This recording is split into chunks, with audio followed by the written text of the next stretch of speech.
ఈరోజు నేను కాకినాడ పార్లమెంట్ సభ్యునిగా మరి తెలుగుదేశం పార్టీకి రాజీనామా చేసి ఈరోజే కాసేపటి క్రితం వైఎస్ఆర్ కాంగ్రెస్ పార్టీలో వైఎస్ జగన్మోహన్ రెడ్డి గారి యొక్క సమక్షంలో మరి ఇతర పెద్దలు ముఖ్యంగా విజయసాయి రెడ్డి గారు, బొత్స సత్యనారాయణ గారు, ఐవి సుబ్బారెడ్డి గారు వీరందరి సమక్షంలో మరి నా కార్యకర్తల సమక్షంలో ఈరోజు వైఎస్ఆర్ కాంగ్రెస్ పార్టీలో నేను జాయిన్ అవ్వడం జరిగింది. ప్రధానంగా ఈరోజు ఎన్నికలు వస్తున్నటువంటి సందర్భంలో సహజంగా ఎన్నికల్లో పోటీ చేసేటువంటి అభ్యర్థులు వారి యొక్క మరి ఉన్నటువంటి ఏదైతే అసెంబ్లీ కానీ పార్లమెంట్ స్థానాల నుంచి పోటీకి తయారవడం సహజం. అలాగే నేను కాకినాడ పార్లమెంట్ సభ్యునిగా గత 5 సంవత్సరాలుగా తెలుగుదేశం పార్టీ ఫ్లోర్ లీడర్గా పనిచేయడం జరిగింది. నా యొక్క ఎన్నికల సభ్యత్వానికి వస్తే మరి నా విషయంలో ఘోరాతి ఘోరంగా తెలుగుదేశం పార్టీ అన్యాయం చేయడం జరిగింది. ఎందువల్లంటే మా కుటుంబ నేపథ్యంలో సహజ సిద్ధంగా మరి ప్రజల పక్షాన ప్రజల కోసం పనిచేసేటువంటి కుటుంబం మాది మా ఏరియాలో. అటువంటి నన్ను చాలా ఘోరంగా నిర్లక్ష్యం చేయడం జరిగింది తెలుగుదేశం పార్టీ.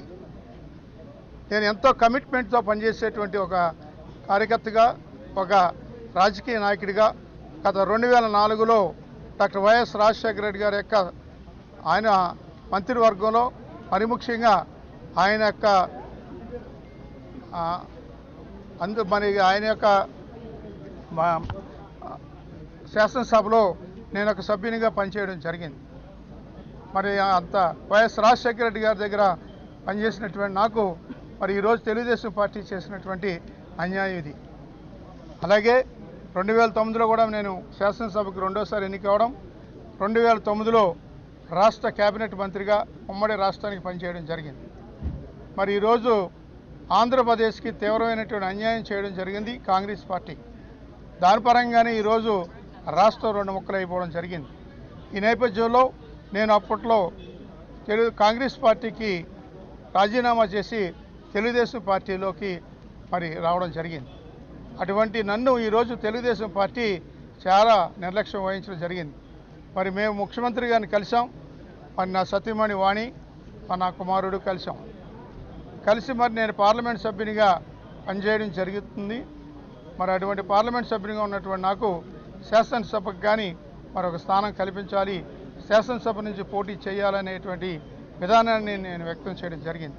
అయినా సరే మరి ఎక్కడ కూడా ఏ రకంగానూ కూడా పట్టించుకోకుండా ఒక సీనియర్ నాయకుడిగా, ఒక పార్లమెంట్ సభ్యునిగా ఉన్నటువంటి నన్ను ఈరోజు తెలుగుదేశం పార్టీలో ఉన్నటువంటి మరి ముఖ్యమంత్రి స్థాయి నుంచి జిల్లా స్థాయి వరకు ఉన్నటువంటి నాయకత్వం కూడా ఎక్కడ కూడా పట్టించుకునేటువంటి పరిస్థితి కనపడడం జరిగింది. మరి అక్కడికి 3 సార్లు వెళ్ళి మేము అడగడం జరిగింది సీటు కోసమని. ఎందుకంటే ప్రజల కోసం పనిచేసేటువంటి మాకు మరి ఏదో రకమైనటువంటి అధికారిక పదవి ఉండాలి అనే ఉద్దేశంతో ఆ రకంగా మేము కోరడం జరిగింది. కానీ ఎక్కడ కూడా ఏ రకమైనటువంటి సమాధానం కానీ ఏ రకంగా అనేటువంటి నాకు సహజంగా ఈరోజు అనారోగ్యంగా ఉండడం జరిగింది. మరి అటువంటి పరిస్థితిలో ఉన్నటువంటి నాకు మరి కనీసం ఎంచాలంటే ఒక ఉదాహరణ చెప్పుకోవాలి. ఈరోజు నాకు తెలుగుదేశం పార్టీలో మొన్న పార్లమెంటు సమావేశాల్లో కూడా మరి చాలా గట్టిగా మరి పోరాటం చేశాం మన ఆంధ్రప్రదేశ్ సంబంధించినటువంటి ప్రత్యేక హోదా గురించి. కానీ ఇన్ని రకాలుగా నాకు చేసినటువంటి నాకు ఏ రకంగానే కూడా ఉపయోగపడినటువంటి పరిస్థితి ఈరోజు తెలుగుదేశం పార్టీలో కనిపించడం జరిగింది. ఈరోజు ఇంత అనారోగ్యంగా మరి మేము తిరుగుతున్నా సరే ఎక్కడ కూడా పట్టించుకోకుండా, ఎక్కడ కూడా ఏ రకంగా కూడా గౌరవం ఇవ్వకుండా వదిలేసినటువంటి పరిస్థితి. ఒక ఉదాహరణ చెప్తా ఉన్నాను. ఒక రాజకీయ నాయకుడికి ఎవరికైనా సరే ఒక అనారోగ్యం పాలవుతే ఒక పార్టీ పరంగా వారు ముందుకొచ్చి కాపాడవలసినటువంటి బాధ్యత కూడా ఉంది. ఈరోజు గతంలో 2004లో వైఎస్ రాజశేఖర రెడ్డి గారి మంత్రివర్గంలో మరి మనందరికీ తెలుసు జక్కమూడి రామ్మోహన్ రావు గారు మంత్రిగా చేసేవారు, R&B మంత్రిగా చేసేవారు జక్కమూడి రామ్మోహన్ రావు. తర్వాత రాజశేఖర రెడ్డి గారి యొక్క మరి ఆయన యొక్క చిత్తశుద్ధి కానీ రాజశేఖర రెడ్డి గారి యొక్క కమిట్మెంట్ కానీ ఆయన నమ్ముకున్నటువంటి వారికి ఏ రకంగా చేస్తారని దానికి ఉదాహరణ. R&Bగా చేసినటువంటి జక్కంపూడి రామ్మోహన్ రావు గారిని ఆయన ఆ పని చేయలేకపోతా ఉన్నారు.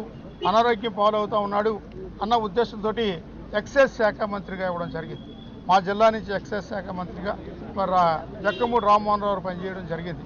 అది రాజశేఖర రెడ్డి గారి యొక్క గొప్పతనం. అది రాజశేఖర రెడ్డి గారికి ఉన్నటువంటి ఒక కమిట్మెంట్. అది ఆ రకంగా ఆయన అప్పట్లో చేయడం జరిగింది.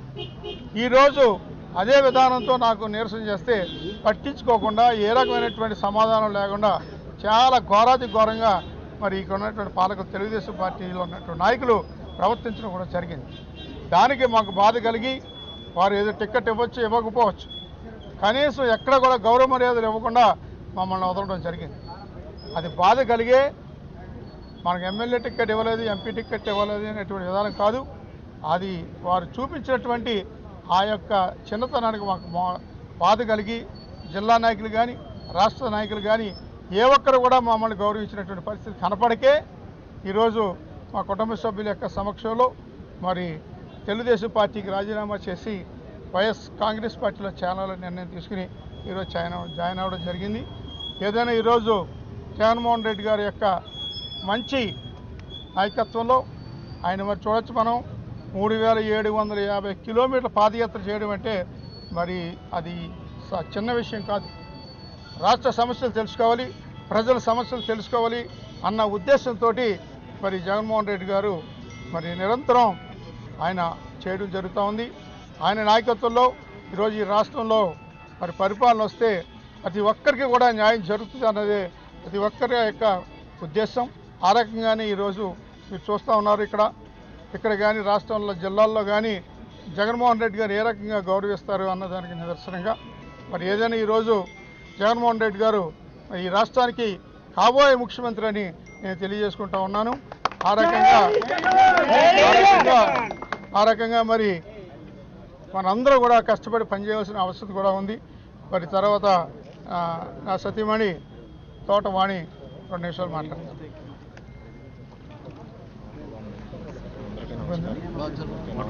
అందరికీ నమస్కారం అండి. నేను ఈరోజు వైఎస్ఆర్ కాంగ్రెస్ పార్టీలో పెద్దలు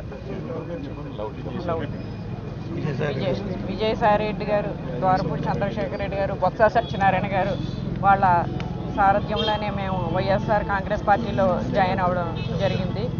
జగన్ గారి సమక్షంలో జాయిన్ అవ్వడం జరిగిందండి. ఇది ఎంతో శుభసూచకంగా నాకు అనిపిస్తుంది.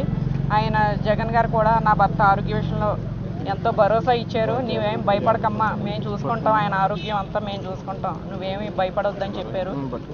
నేను 3 సార్లు చంద్రబాబు నాయుడు గారి దగ్గరికి తిరిగానండి. ఆయన నుంచి ఎటువంటి రెస్పాన్స్ కూడా లేదు.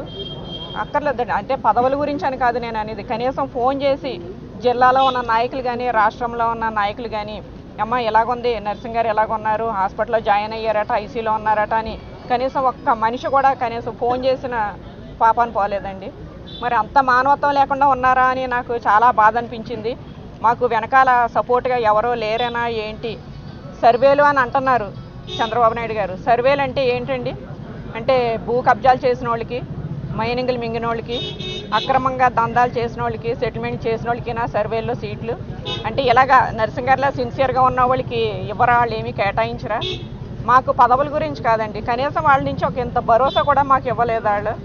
కానీ ఎందుకు ఈ రకంగా మేము ఈరోజు పార్టీ మారవలసి వచ్చిందంటే మమ్మల్ని నమ్ముకున్న కార్యకర్తలు ఉన్నారు, మమ్మల్ని అభిమానించే కార్యకర్తలు ఉన్నారు, వాళ్ళంతా ఎక్కడ అన్యాయం అయిపోతారని చెప్పి మేము ఈ రకమైన నిర్ణయం తీసుకోవాల్సి వచ్చింది. ఇది ఎంతో మంచి నిర్ణయం అని మాకు నిజంగా చాలా ఇప్పుడు అనిపిస్తుంది. నాకు ఈ జగన్మోహన్ రెడ్డి గారి సమక్షంలో ఆయన ఇచ్చిన మాటల యొక్క భరోసాను చూస్తుంటే అనిపించింది మేమేమీ తప్పుడు స్టెప్ వేయలేదు, చాలా మంచి నిర్ణయం తీసుకున్నామని నాకు ఎంతో ధైర్యం వచ్చిందండి ఇప్పుడు ఇక్కడికి వచ్చిన తర్వాత.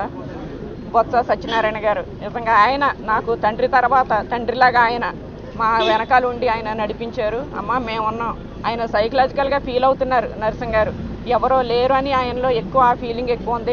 ఏం భయపడవద్దు, ఇక్కడికి రండి, మేమందరం ఉన్నాం, మేము చూసుకుంటాం, మీకు ఏ భయం వద్దు, మీ భర్తని జాగ్రత్తగా చూసుకునే బాధ్యత మాది ఆయన ఎంతో నమ్మకం మాకు కలిగించారు.